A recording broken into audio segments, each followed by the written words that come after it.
Now, obviously, this topic that I'm doing for my final paper really hits home for you, and this is something that you've definitely been involved in and involved with. Talk about how this hits home and how synthetic marijuana has affected your life. Well, it all started back when my son was trying to get clean off of regular marijuana. The legal or synthetic marijuana was what they called legal here in town. It was legal. He already had some legal issues going on because of the marijuana, and he was trying to avoid doing that some more. So that's where it started. He was trying to wean himself off the marijuana and started smoking legal to kind of help. And at the beginning, I think, okay, it's legal, so it's got to be okay. And then it wasn't so okay. We noticed some behavior that was really erratic, and then he started having some side effects from it that were very frightening. And he'd have hallucinations, wake up in the middle of the night screaming that he had spiders crawling all over him and just clawing at his skin. So we knew that there was something going on with that. I just had no clue what it was.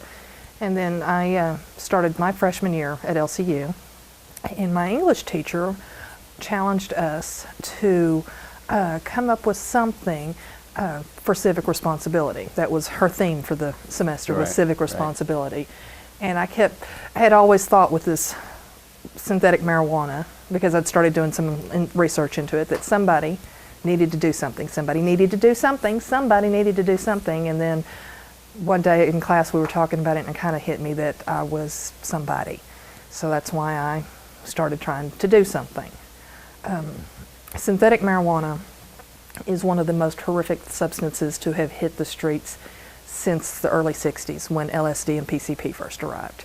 Because of the name synthetic marijuana, people think it's very innocuous. They think it's very similar to marijuana, that it just causes you to be laid back and mellow, and it's not the case. The chemicals that are added to these plant materials can do everything from raising your blood pressure so high that you have strokes. It causes kidney failure, brain damage, severe hallucinations, psychosis. It convinces people to commit suicide. Right, You know? right. Absolutely. And lots of the research that I've done, I've hit on lots of those side effects, and it's just horrific stuff. It's really scary. Talk about your son a little bit and how he started, or where you saw him start smoking the real stuff, and what led to, of course, you said that he needed something quote unquote legal. Talk about that development and what that caused.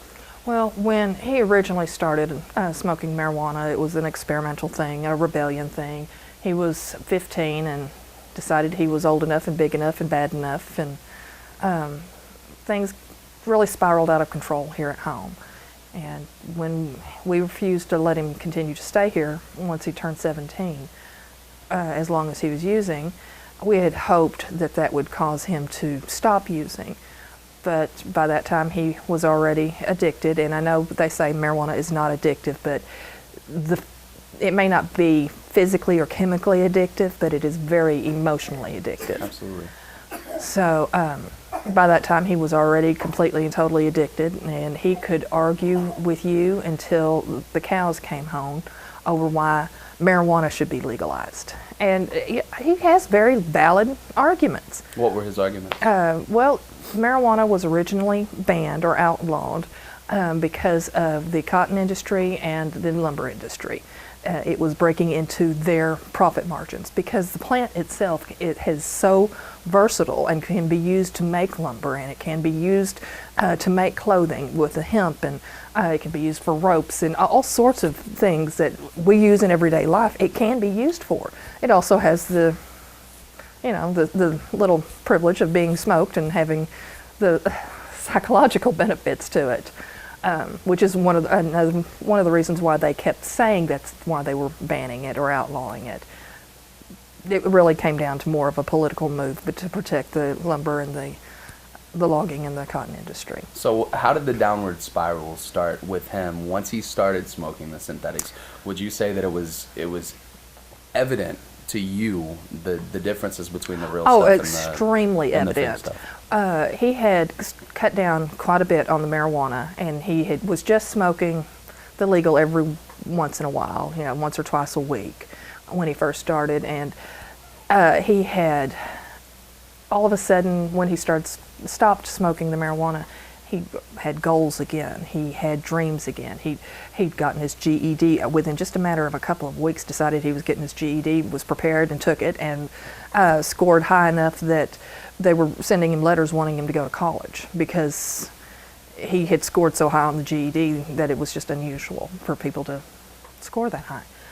Then, within just a few days after that, of course, he started sleeping more, which is one of the first things that you'll notice with someone that is using. They start sleeping more, they stay up later at night. I don't know what it is about the difference from daytime hours to nighttime hours, but it's more attractive to stay up at night when you're using.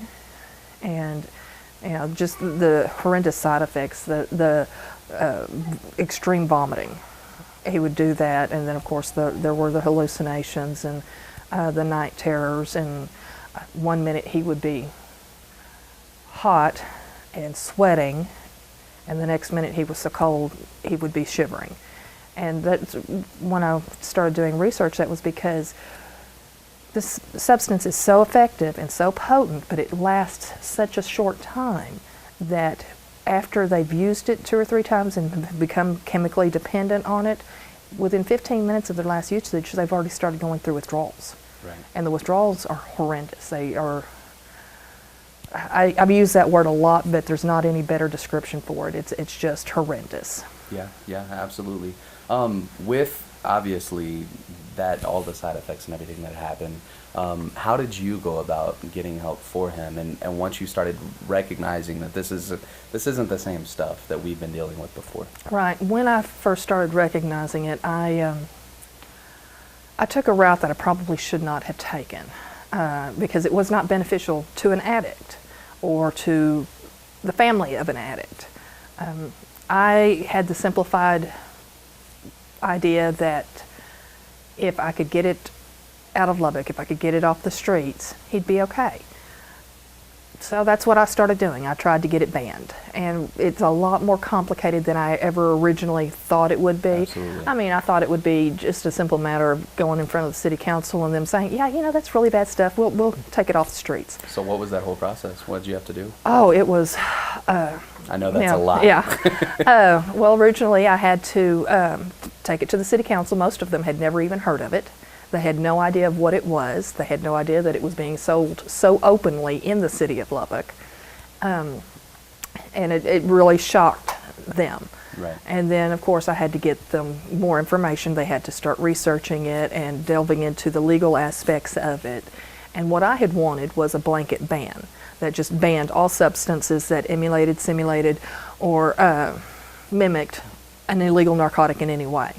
The problem with an all-encompassing ban like that, if the government, the city, decided to take it to an extreme, they would already have grounds to do it, and they could start banning things like coffee or soft drinks, because those also have the caffeine in them. Right. Do mimic some sides of the illegal narcotics. So, they were not willing to do that. And on one hand, I'm kind of glad that they didn't, because I really like my Dr. Pepper, but at the same time, I'm thinking I'd give it up. Right. I would give it up in a heartbeat to protect these people. And that's what it boils down to. There was some controversy over whether or not they were going to ban it for everyone or if it was just going to be 18 and under. Supposedly at the time, nobody under 18 was able to get it anyway, because it was only sold in the smoke shops and you had to be 18 years old to get in there, which was highly inaccurate, because 16-years-olds still find a way to get it. 16-year-olds still buy cigarettes. Underage kids still find a way to buy alcohol. They're still going to find a way to get it. Right. Right. And there are so many people that are over the age of 18. As in my son's case, he's almost 20 years old and still struggling with it. There's so many people that are over the age of 18 that this has affected, and it's devastating every time I turn on the news and hear a story about somebody being on synthetics and having a bad reaction and hurting someone or hurting themselves, or the psychosis that is involved with this is by far one of the worst side effects it has. Right. Because I've heard of a young kid who was having a hallucination that he had worms in his head, and the only way he could think of to get it out was to put a knife through his temple. There was another young man that decided in his hallucination that he had to sacrifice his dogs to God. And so he took a paring knife and was attacking his dogs in their backyard. You know, the 911 call was broadcast, and you could hear his wife just in a sheer panic. What's going to happen after the dogs are gone? Or is he going to come after me and the kids? You know, an older gentleman had to protect himself against his 40-something-year-old stepson and killed him. And that was here locally and not too long ago. And I feel like that should have never happened. Absolutely. But because the ban has to be a line item ban, it has to ban the chemicals. And the manufacturers of these chemicals just tweak it by molecule, and all of a sudden it's a different chemical and it's no longer illegal. They just keep putting it back out there. Right, right. So how hard was it? I mean, would you say, I know this is a very cliche question, but on a scale of 1 to 10, how hard would you say that passing this ordinance was in the city, and how long did it take?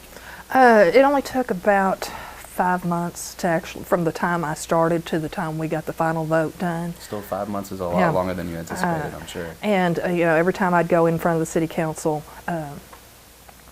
I would give them a number. Right. Yeah, 88 people have been treated in the emergency rooms for this substance since we talked 2 weeks ago, or 137 people have been treated in the emergency rooms in Lubbock since I first brought this up, or 218 people have been treated. And those are just the ones that were treated. Those aren't the ones that, like my son, laid on the couch wrapped up in a blanket and suffered through it. Right, right. We talked to actually a couple different physicians in the emergency room in Covenant and UMC about this, you know, the prevalency of this drug and how much it really is hitting hospitals and how many people are being treated. The numbers are just ridiculous still. That they have gone down since the ordinance was passed, which is good. But people are still finding a way to get their hands on it. What would you say if you could give advice to the kids that are thinking about doing this as a substitute? Don't risk it. Absolutely don't risk it. I am not an advocate for marijuana use, but if you are making a choice between marijuana and synthetics, don't look at synthetics. Right. Marijuana, as long as it's not been added to, is fairly harmless. I mean, it is a gateway drug, and I do believe it is addictive, not physically maybe, but certainly emotionally. And I would just advocate that you stay away from all substances altogether. But if it's a choice between devils, synthetics is not a choice. Yeah. It's a death sentence. Absolutely. I'm sure you did a lot of research on this entire thing when you were trying to get the ordinance passed. In that research, what did you find? Well, one of the things that I found interesting was one of the things was called the Dawn Report, which is a report of incidences in the emergency rooms. And the number of incidences for the calls for the poison control center had gone down. And so I found that encouraging until I realized that they didn't need to call the poison control center any longer because they were recognizing it. They knew what it was when they were coming in. When they first started coming in, they didn't know what it was, so they were having to call to find out, what do we do? How do we treat them? And they still don't know how to treat it because those chemicals are being changed and you don't know what's in them. You don't know what the dosage is. From one package to the next, you could get one that has very low concentration to one that has a lethal concentration in the next package. You just don't know. And the people that sell this stuff, the people that make it, they don't care what is in it. They don't care what it does. They don't care that it causes hallucinations or psychosis or suicides or strokes, kidney failure, lung ruptures. They don't care about any of that. All they care about is their money, their bottom line, their pocketbook, their next vacation. That's what they care about. Right. And, you know, just because the law cannot keep up to keep it banned or keep it illegal just because the law can't keep up doesn't mean it's safe. Right. And that's the big thing that people need to know, is that this stuff is not safe, not by any means. And I don't care that it's got marked on those packages, not for human consumption. That is a marketing ploy that is specifically put on there to try to get by the laws, knowing full well that that's exactly what that product is for.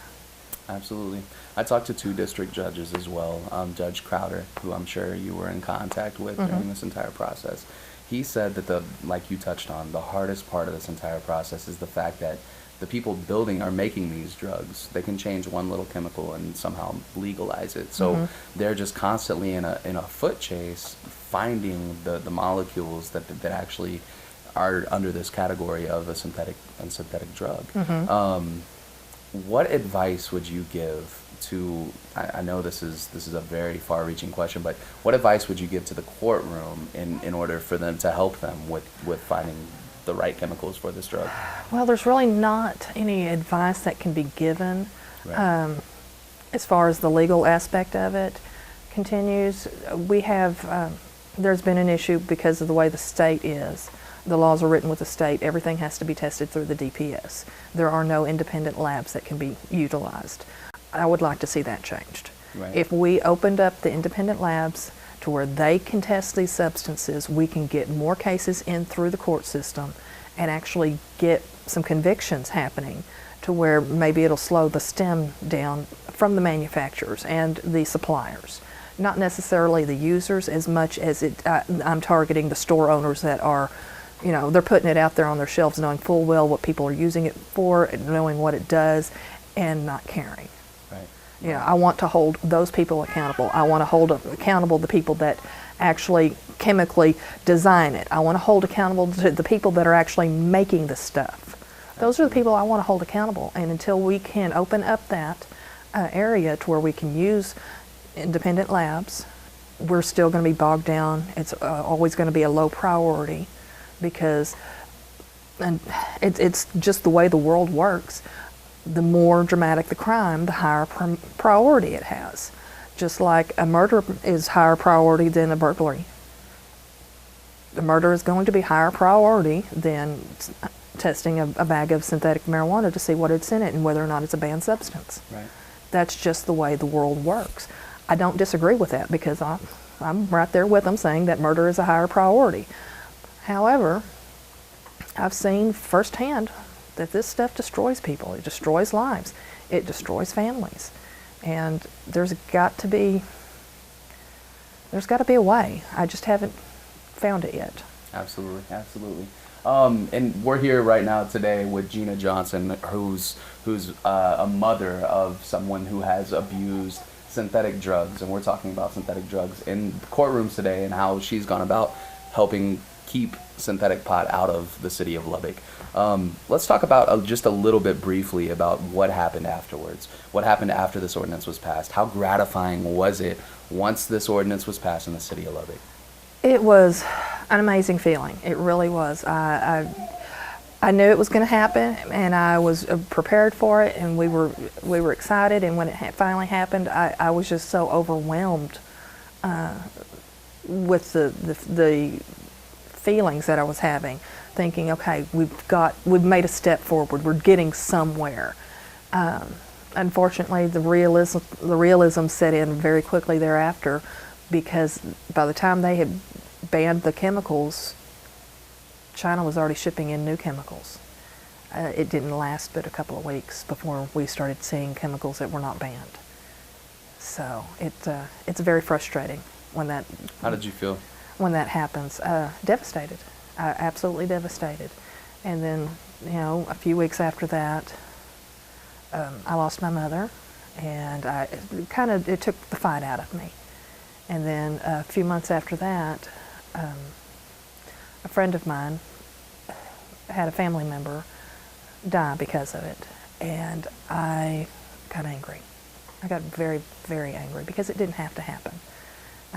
He was a grown man, yes, it was his decision, yes, but at the same time, if it weren't available, maybe it wouldn't have happened. if it weren't so readily available, if he had to hunt it like he would have had to one of the more illegal narcotics such as PCP or LSD or any of those, maybe it wouldn't have happened because maybe he would not have been able to find it. Right. And that's, that's been my whole thing. I've always thought that if I could stop it happening from one person, if I could save one life, save one child, save one person, then that would be enough. It's not. You take every loss personally. Every casualty is not just a casualty, it's your own child, your own brother, that you're feeling the same thing. Had it been your child or your brother or your sister or parent. This affects all races, it affects all ages, it affects male, female, in some way or another. It affects people that don't realize that it's affecting them. It affects them because maybe their immediate family's not using, but maybe they've got a teenage daughter whose boyfriend is. And he's going to have a bad reaction, and if she's with him, there's no telling what'll happen. And they're going to have to deal with that. You're driving down the street, minding your own business, and all of a sudden you get slammed into from somebody that's been using it. Everybody in this town is affected by it, whether they realize it or not, whether they even know this stuff exists or not. What do you think that you could do, or I mean, really just the city of Lubbock? What could they do to increase awareness? Well, there's been a number of things that I have tried to implement. Unfortunately, I've not had the stamina to keep after it. Absolutely. One of the things that I wanted to do is I wanted LP&L to post a flyer out in their monthly statements to educate the public on what it is. I want the LISD, the school board, to incorporate this into their Red Ribbon Week when they start teaching the kids more and more about the illegal narcotics. I want them to include synthetics. I think the state of Texas itself blew me away the other day. I was talking to a rehab center, and they do not consider synthetics a legitimate addiction for some rehab centers. So they don't know how to treat it. We're too far behind. We've got to get the research done on how to treat it, the physical causes, the emotional causes, the devastations, the addictions. We're too far behind. We've got to step up. We've got to step up legally. We've got to step up medically. It's taking over. And if they don't, by they, I mean we, don't do something quickly, right, it's going to snowball. Well, with that being said, I actually did have the opportunity. I went and talked to 2 different smoke shops about this entire issue, and kind of to see their stand on it. One of them, I'm not going to name them, refused to talk to me. I went to 3 different smoke shops, refused to talk to me about it. I went to their corporate headquarters. They yelled and cussed me out and told me to leave because they just refused to do it. Nothing but smokes. Yes. I went and did a little bit more research, and I found that they had actually been selling it illegally after the ordinance had been banned. And then the other smoke shop, who actually has been doing it the right way, hasn't ever sold it at all. Dirt City Smoke Shops, yes. They haven't sold it at all, and they really haven't run into any problems. And they have very strong opinions about synthetic drugs. What's your take on those local smoke shops, and how do they come into play with this whole issue? Well, with the local smoke shops, they're doing one of 2 things. They're either buying the product completely packaged and ready to sell, and there's a lot of them are selling it out the back door. Very few of them are actually putting it out on the shelves just to be picked up. They're either doing it that way, or they are buying the materials and making it themselves. My niece worked at one of the smoke shops, and she said it was coming in there in 55-gallon trash cans. They would mix it up, put it in little bags, seal it up, put a sticker on it that said not for human consumption, and put it on the shelves. And where was that smoke shop? That was the head shops on. Rhonda has several of them here in town. So, but it was that one, Yeah. the smokehead shop. Right. And when I started my fight, I got several letters from different attorneys here around town telling me that I needed to stop. I was offending people by calling them drug dealers, and it's a dog, it's a dog. If it's a duck, it's a duck. It's, right. I'm sorry, but if you're selling this substance to me, you are a drug dealer. Absolutely. And I realize that it is libelous, and I could probably be sued for as often as I've said it, but I really feel like if they wanted to push it and they wanted to put me in court in front of a judge or a jury or in the public eye in front of a camera, they really are not going to like the outcome. Absolutely. So I don't think that anybody's really going to push it, but they could. So 2 questions stemming from that. Who are the smoke shops in town that you feel like are selling it illegally?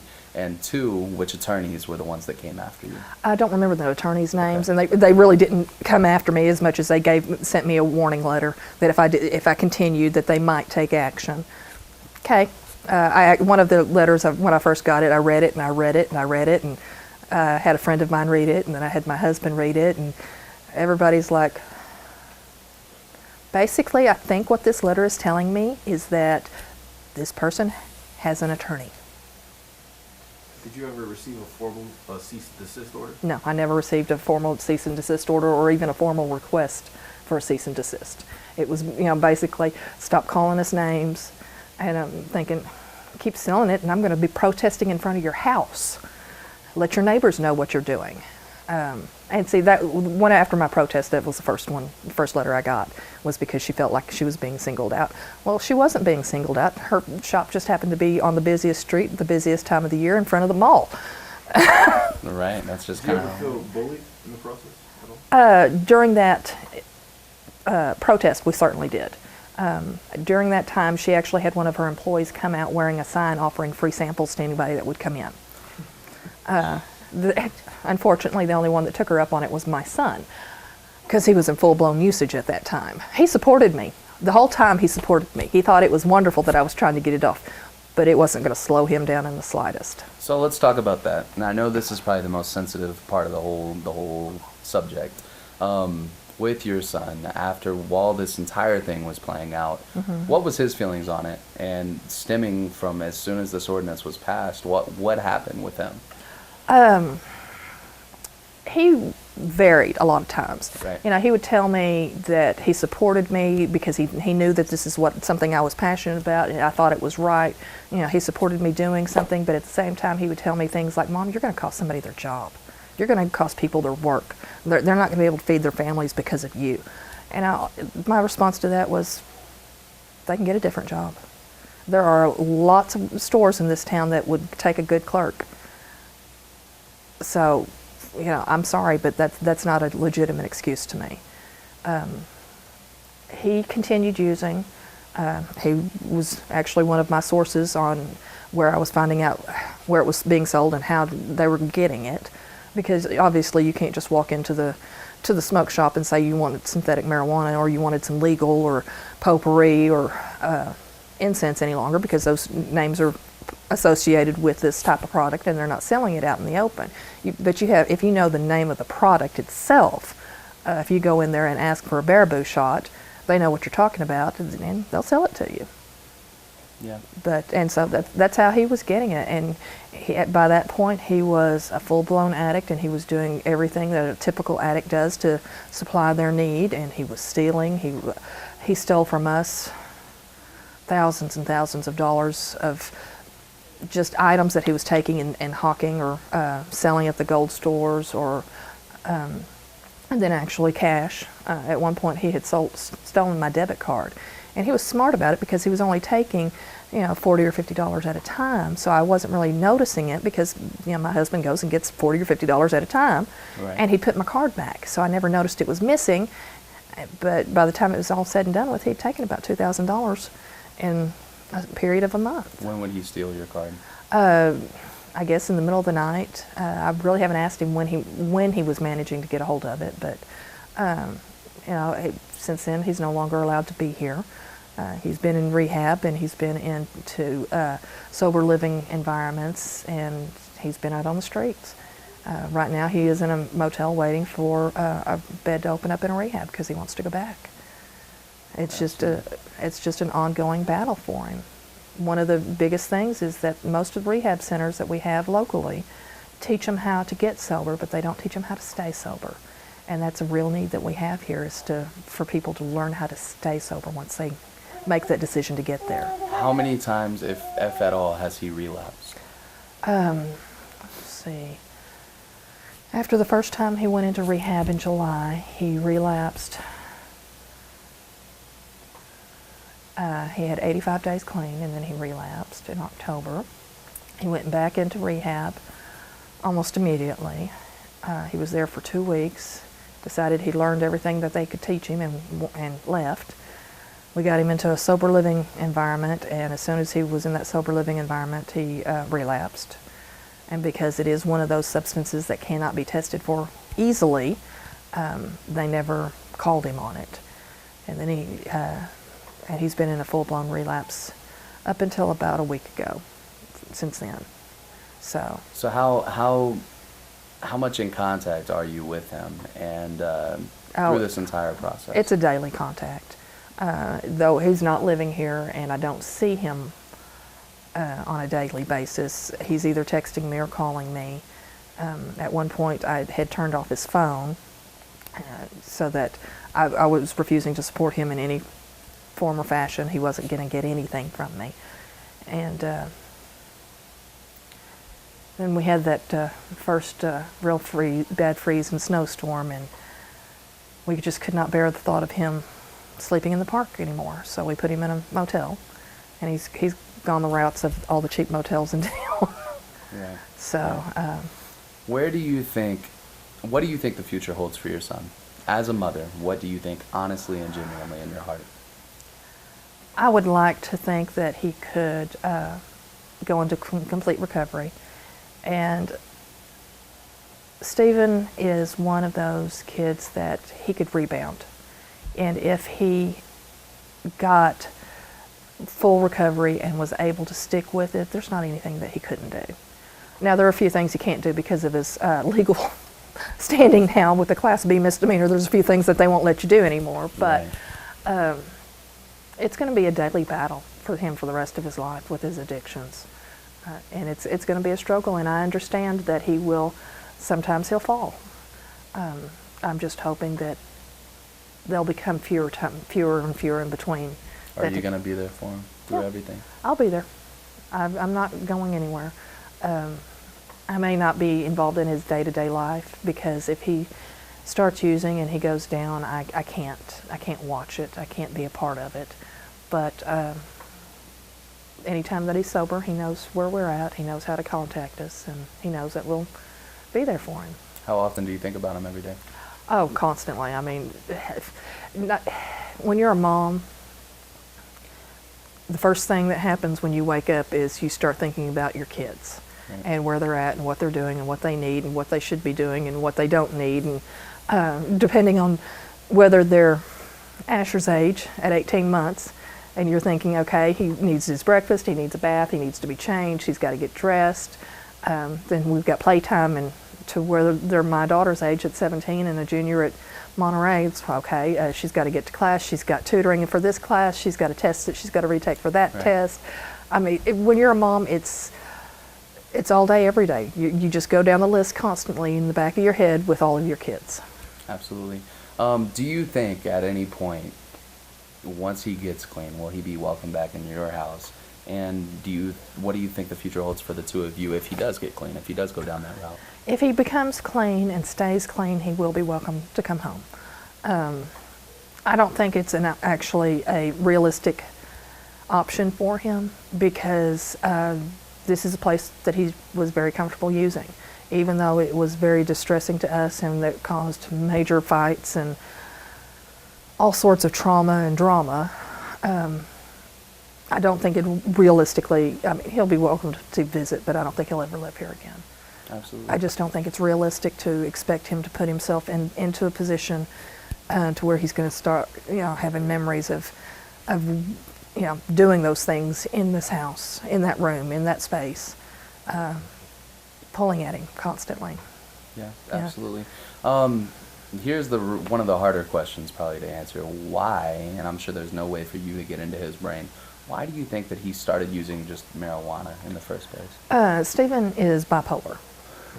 He also has severe ADHD, and I believe that he was self-medicating. When he first started, it was calming his mind, it was helping him focus, and it was a self-medication type of thing. And then it just ran away with him. What did he do before smoking marijuana? Was he an athlete in high school, or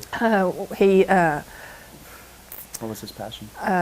Baseball was one of his passions. He was not very good at it, but he loved it. He had more heart for it than anybody. And one of his coaches told me one time that, heart outranks skill any day of the week. Absolutely. He wrote. He has been writing short stories most of his life, and he's very artistic. When he was using, he didn't care about any of that. When you're an addict, the only thing that matters is your next fix.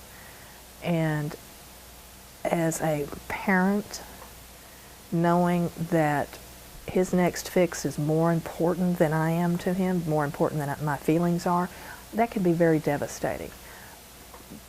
But that's just the way it is for an addict. It's not something that they choose, it's something that they can't control, it just is.